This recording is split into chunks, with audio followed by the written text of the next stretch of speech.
On these streets, we can trace one of the most important stories of migration in our history. It begins with persecution and a perilous journey, but ends with works of art, great riches, and the transformation of an industry. From Bibles baked into loaves of bread, what an incredible object, to 18th century psychedelia. It's quite camp, isn't it? From clothes worth more than houses, they made extraordinary things, to unseen masterpieces. Wow. The Huguenot silk weavers of Spitalfields arrived over 300 years ago. It comes to life. But their legacy looms large today. So this is it! I'm Amber Butchart, fashion historian. Join me as I unravel the story of the first refugees.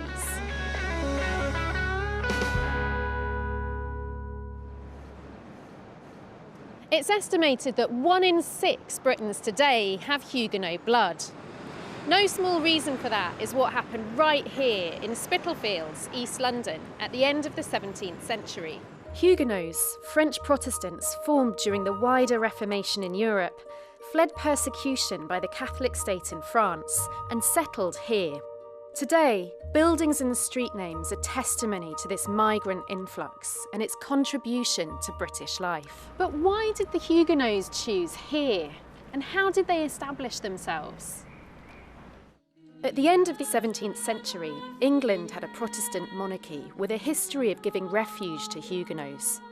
Over 100 years earlier, when they had first faced persecution, the English king issued a royal charter to establish the French Protestant Church of London. The last of these stands today in Soho Square.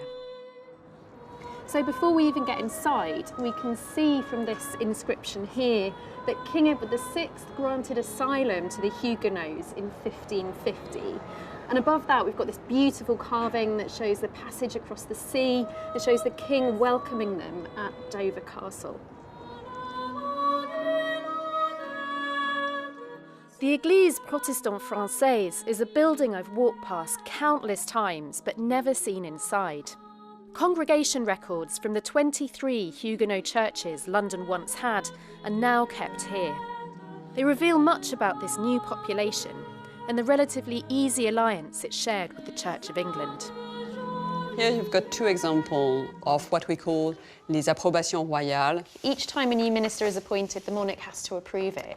It's exactly that. Oh my gosh. So Charles II. Charles, by the grace of God, King of England, Scotland, France and Ireland. Defender of the faith. Wow. July 1671. So is this his signature, the signature of Charles II? It is his signature, absolutely. Wow. And so, much more recognisable for me. Your current sovereign, Queen Elizabeth II. So even now, like even relatively recently, the minister has to be signed off by the monarch? Even now. Trusty and well-beloved, we greet you well. This is lovely. Being graciously pleased to favour your request. We approve the choice you have made. So we've got Charles II through to Elizabeth II. Exactly, in our archives. So it's like 300 years of history. Yeah, through this letter. Forbidden from leaving France by Louis XIV, it's thought around 50,000 Huguenots still undertook the perilous journey to England. They arrived en masse, often devoid of possessions. And so religion is really the reason the Huguenots are coming here. So I guess it's not that surprising that once they're here, the church is so central to helping them. Yeah, absolutely. This rather beautiful record, which is a record of poor relief, you will see collection money being given to a Huguenot refugee just arriving from France. The record dates from 1681. So let's have a look at one of these. Silk weaver came from Paris a fortnight ago with his wife and son, 15 years old. And they were allocated 15 shilling, so as a relief, urgent relief. So that was probably enough to kind of set them up. Hopefully, and they were certainly going to East London to establish themselves and their trades there. Such upheaval is hard to comprehend, but one remarkable artefact reflects the conditions in France at the time, where you had to hide your religion, literally. The Huguenot Museum in Rochester houses a family Bible unlike any other. In the 1680s, persecution of Protestants gets worse, and soldiers are being sent to people's homes to raid their homes for Protestant materials like Bibles. The family could see soldiers coming, and so they hastily reached for the batter for a loaf of bread and quickly concealed it, and luckily the soldiers didn't investigate the bread oven and the Bible was saved. So it was actually baked? Yes. That's amazing. The edges of the pages are damaged, there's some dark scorching and water damage to the pages. So it really gives a sense of the precarious state of Huguenots in France at this time. It does. So people could be thrown into prison, men were condemned to the galley ships, and women could be forced into convents. In 1598, the Edict of Nantes had granted Calvinist Protestants in France the liberty to practice their religion.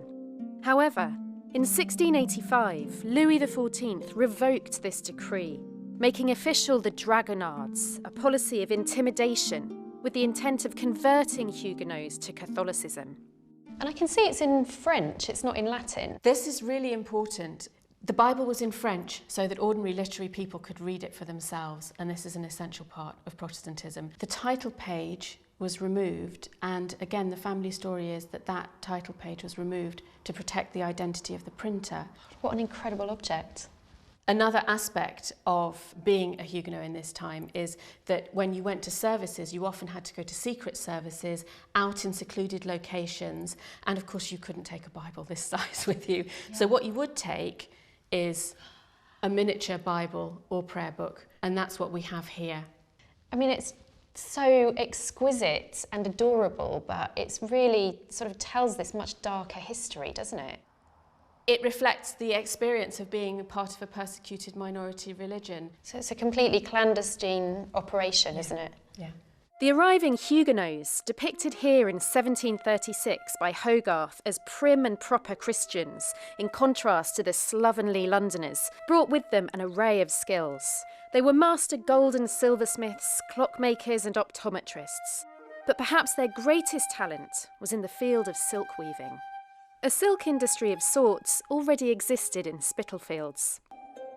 This was a relatively cheap area of London, where the Huguenots settled in their largest numbers.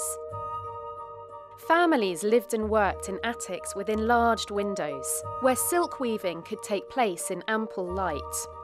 As the Huguenots moved in, new techniques, designs and materials were introduced, and Spitalfields' silk production began to rival the powerhouses of France. Spitalfields was transformed into a weaver town, with the Huguenot abilities superseding those of their English counterparts. Today, one man still uses the same techniques and tools. I went to meet him to find out more. So Richard, this is how the Huguenots would have been working in their attics in Spitalfields, is that correct? It is indeed. There'll be 2 or 3 of these in the room, and the whole family will be busily hand shuttling, which is what I'm doing here, throwing the shuttle from one hand to the other. And the weaver in the time would be pressing up the treadle up and down about 13,000 times a day to make the required length of material. How much cloth does that translate to? It'd make about 4.5 yards, so about 4 metres a day would be a day's work. Over 100 times to make 1 inch of material.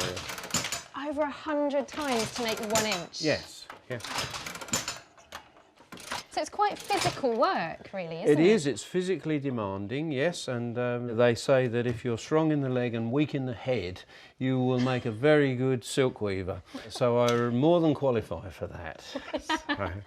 So this is the last working Spitalfields hand loom in the country? Well, at Spitalfield Loom, we don't know of any others now, and the business of hand weaving is something highly specialised. Okay, Richard, I've been dying to ask.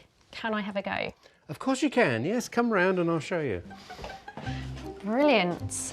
OK, well, you're going to put your foot on the treadle. OK. And so you press the treadle right down to the floor. That's it. Oh, that's a good start. Let's try again. So down we go, there we go. Now we've opened the shed and you've got to put the shuttle through from the right-hand side. That's it, put it through there. Through to there. Yeah, bring it right round and there's our And then pick. does this- And then lift this up, put the shuttle through the Oh my shed. God, this is a lot more complicated It than... is, yeah. Yeah, that's it. How do you do it with only then- 2 hands? That's it. You have to let it in with a bump Okay. each time. And again, So there we down. go. That's it, tuck it through. That's it, you'll be a weaver yet. I have That's to be it. a lot stronger and more dexterous than I was imagining. One Can more. we go one more Yeah, time? let's have another go. Go on. Lovely. There we go. Through. And that's it. And there we go. That's it. Made a Amazing. little piece of history. Full respect to you, Richard. This is a lot more difficult than you made it look. It really is. I can absolutely see why it would take you 7 years to reach a point of accomplishment with Yes, this. to be commercially viable, yes. You've got to actually make cloth that you could sell. Afraid you might not be able to sell this bit anymore. This will be very special for you, yes, this one, this piece. As urban dwellers, the Huguenots gravitated towards London. While their numbers might have represented 1% of the English population at the time, in London that figure was far higher. It's thought as much as a quarter of Spitalfields spoke French by the early to mid-18th century. 19 Princelet Street is Europe's first museum of immigration. Tell me about the word refugee and the Huguenots. Huguenots are the first newcomers described as refugees. But you have a very dominant group in this area. 9 out of 10 families living in this street were French Huguenots. And they had come here to find a place of safety, a refuge. And in French, they're talking about themselves as réfugiés. Because English-speaking people around heard this réfugié word, you're refugees. So how would a Huguenot migrant have been received here in London? Differently by different people. People were worried about competition for jobs, particularly less skilled, less well-paid jobs. So there was a lot of hostility. There were attacks and violence against Huguenots, as well as people writing pamphlets saying, no, we must welcome them because they will be good for our economy or because they are fellow Christians or fellow Protestants. So it's a complex story of both welcome and rejection. Their weavers lifted the industry, but as the 18th century began, Huguenot silk designers took Spitalfields silk to another level. High society began commissioning fashionable new looks.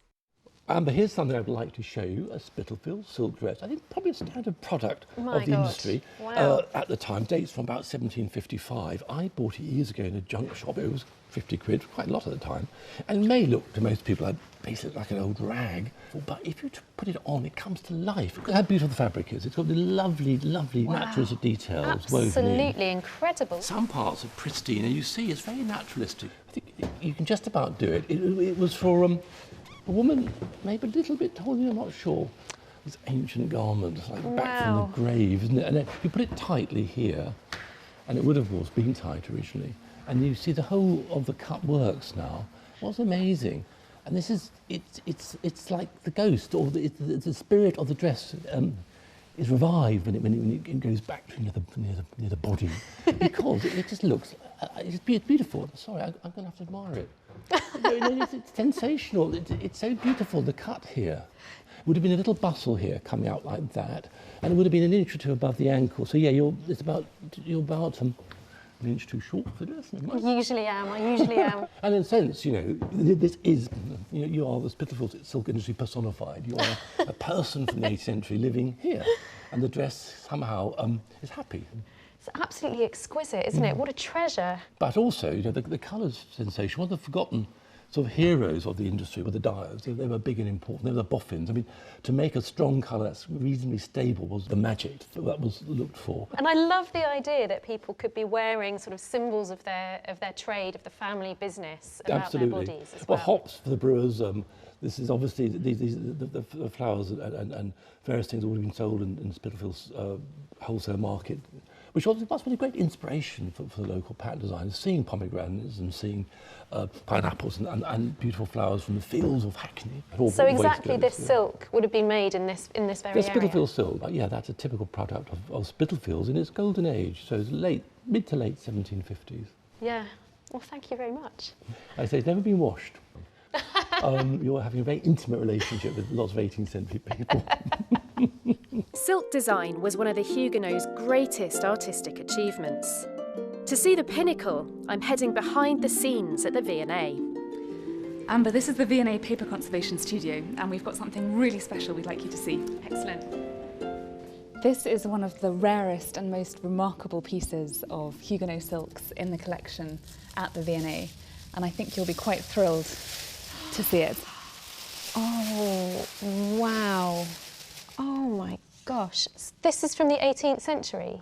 This was actually woven in 1709, and we know it was woven in 1709 because we have the design which James Lemon drew for this precise piece of silk.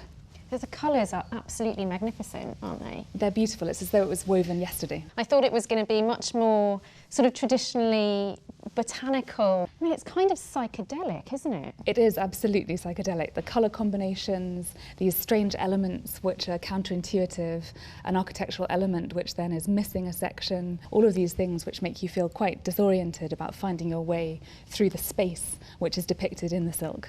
And in fact, it wasn't recognised as being an 18th century silk initially. I'm not surprised. One of the exceptional things about this is that it's one of only 2 known examples of silk woven to a design by James Lemon. It looks like something that would be worn in the 1960s, not the 1710s. Well, particularly with the pink and the bright green. It's quite camp, isn't it? The chinoiserie elements are there, but the juxtaposition of having architecture and flowers, these extraordinary outsize foliage pieces as well as these finer ones here, and that combination was known as the bizarre style. Bizarre silks, I absolutely love that. And you can also see the fantastic quality of the weave itself. It's exceptionally fine. James Lemon was known for being uniquely, in fact, a pattern drawer and also a master weaver. Do we have any idea of the kind of person that would buy or commission these bizarre silks? They were absolutely at the top of the pecking order in terms of society. People at court, there's evidence for silk being bought by people who had actually lent money to the king at some point or lent money to the queen. So if I ever got invited to Buckingham Palace, it would be totally acceptable for me to turn up wearing something like this? Absolutely, you'd look fantastic. Born in around 1688, James Lemon is the greatest name in Huguenot silk design of the early 18th century. He was apprenticed to his father, a weaver in Spitalfields. The Lemon album at the V&A comprises over 90 of his designs on paper. These masterful works are the world's earliest known complete designs for woven silk. An ongoing project at the V&A Research Institute, supported by the Andrew W. Mellon Foundation, is carrying out research and conservation on the designs. This includes removing them from their later binding to ensure their preservation and analysis of Lemon's materials and techniques. It's the first time that woven silk and paper design have been side by side in 300 years. So this here is the actual paper design that this silk is based on? Yes, this one relates to that, although in different colourways. What an absolute treasure. He has fantastic flourishes, I think. One here which shows wow, look his at beautiful that. penmanship. And that's really a work of art in itself, isn't it? What's the end goal for this? We want to make them more accessible. One of the outcomes will be a digital facsimile, so that the designs can be properly sort of interrogated from afar. How amazing. So they'll be available for everybody to look at to see the wonder of James Lemon's designs? Yes. 18th century silk weaving can be seen as the birth of the modern fashion system, with designs changing seasonally. Elsewhere at the V&A, a formal gown designed by Englishwoman Anna Maria Garthwaite is characterised by naturalistic botanical patterns. Garthwaite, the daughter of a Lincolnshire clergyman, had a singular talent for realistic design work formed with a deep understanding of the weaving process. At her peak, she made 80 designs per year, with dresses selling at as much as £60, equal to 2 years' salary for a skilled tradesman of the time, and more than some houses. Her productivity within a largely male French community underlines both how highly the Huguenots regarded her talents and their integration with the native population. By 1721, the silk industry was described as one of the most important branches of manufacturing in the country. Merchants and families were accruing great wealth. Today, in Spitalfields, there is a house which transports you to this era. Amber. Hello. Welcome to Dennis Seaver's house. Thank you very much. Described as an artwork of itself, when you enter Dennis Seaver's house, you're not permitted to speak. Instead, you explore with your senses the fortunes of an 18th century Spitalfields family. Who are the kind of imagined inhabitants of this house? Our imagined family are actually based on a real family of Huguenot immigrants who arrived in the late 17th century. A dynasty of silk weavers who became silk merchants. You step into a moment that's not absent, it's still like a painting. So every chamber looks like the family either just left a table, out of bed, and they're all slightly different time periods. The opulence here reflects Huguenot successes, which didn't pass without some local objection. Ahead of a bill to naturalise foreign Protestants, a poem made the cases for and against. On the one hand, they are welcome. They can bolster armies and improve trade. Let them as master workmen live, and to their arts precedence give. On the other, they're drains on society, taking the bread out of native mouths. Here they grew fat and lived at ease, and bigger looked than refugees. So tell me about this absolutely exquisite thing before us. This is a young boy's frock coat made in Spitalfields. His waistcoat is actually a part of the frock coat, so it's purely decorative. But actually this could only be woven in the summer months. In the summer months? Yeah, there's less fires, no smog, so the most expensive parts of gowns or frock coats or waistcoats were only done in the summer months, and they cost so much more. From a 21st century mindset, you just don't consider that. You know, the sort of candles and the fires that are necessary to light and heat a house will affect the kind of production that you can do, but obviously that makes sense. And the tininess of the stitching as well, it's just so superbly skilled, isn't it? Just that cuff in its own right is a work of art. Yeah. And it follows all the way around. Obviously, very exclusive, kind of rare pieces at the time. Are they still very collectible today? Yeah, immensely. I mean, the Spitalfields silk is prized now. There's so little of it that exists. Today, things like this can cost thousands of pounds. At the end of the 18th century, plagued by industrial disputes, many silk weavers left Spitalfields for nearby counties like Suffolk, where Britain's silk industry remains today. Now, I really want some pattern silk for myself, so I've made the journey that the Huguenots made from Spitalfields to Sudbury, and I've come to the oldest silk mill in Britain. Founded in 1720 by an apprentice to a Huguenot weaver, Stephen Walters & Sons remains a family-owned company to this day, with over 200,000 designs in their archive. Well, Amber, what are you looking for? So I'm in the market for a new turban, and I thought that it would be great to get something that is Huguenot inspired. What have you got along those lines? Well, let's have a look. This page in this book, which is going back to 1843, certainly has some interesting complex designs, but we're looking for more animal-based or fruit-based. We need to look a little bit further. The variety here is immense, isn't it? It is. I love this. There's a lot going on in this. Yes, I think that we probably have something very similar to that, actually. Ideal. Oh, wow. This is exactly the kind of thing I've got in mind. I love the peacock. So how would the design go from a painting to become silk? Well, this is where the process speeds up completely. Previously, you would have been looking at hand cutting and hand designing. This is now designed on a CAD system. Right. It will be scanned in, and the designer will still use their skill as a designer to draw the shapes and create the flow. Wow, with the gold background, it looks fantastic, doesn't it? Then they will convert this into a weave file so that they will be able to actually weave this downstairs.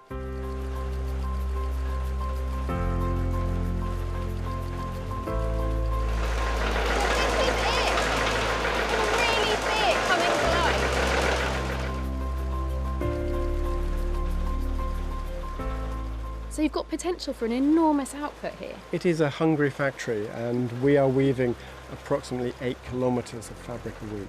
Wow, a week? Yes. So who are you creating all of this fabric for? We're creating for international luxury brands, independent designers. We've woven fabrics for Lady Diana's wedding dress, Princess Anne's wedding dress, and the coronation robes. So creating for royalty just as the Huguenots used to do?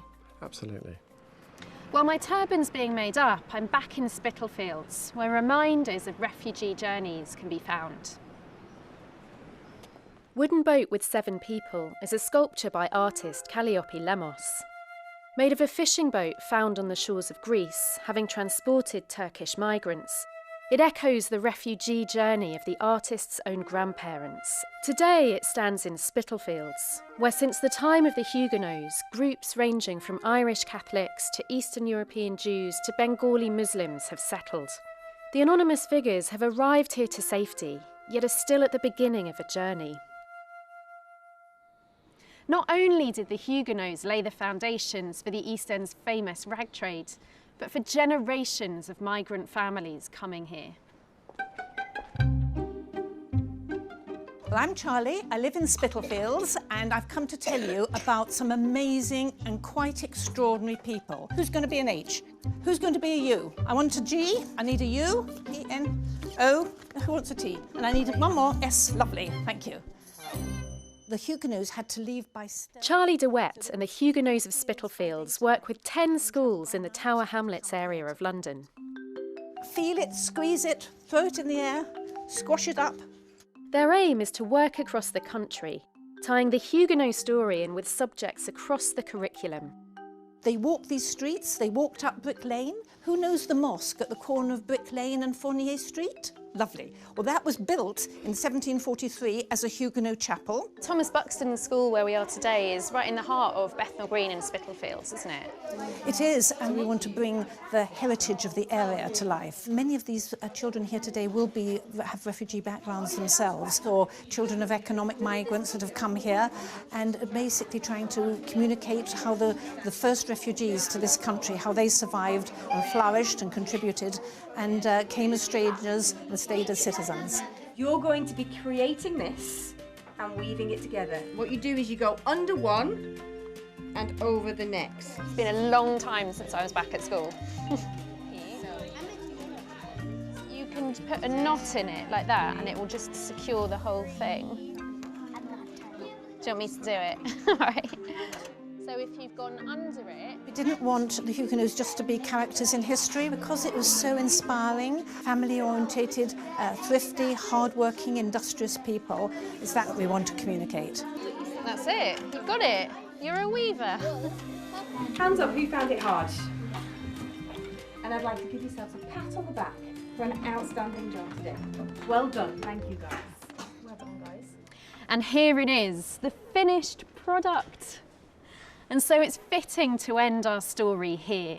Today, this is the Brick Lane Mosque. Before that, a Jewish synagogue. And originally, 300 years ago, a Huguenot church. The sundial bears an inscription taken from the Roman poet Horace. Umbra sumus, we are but shadows.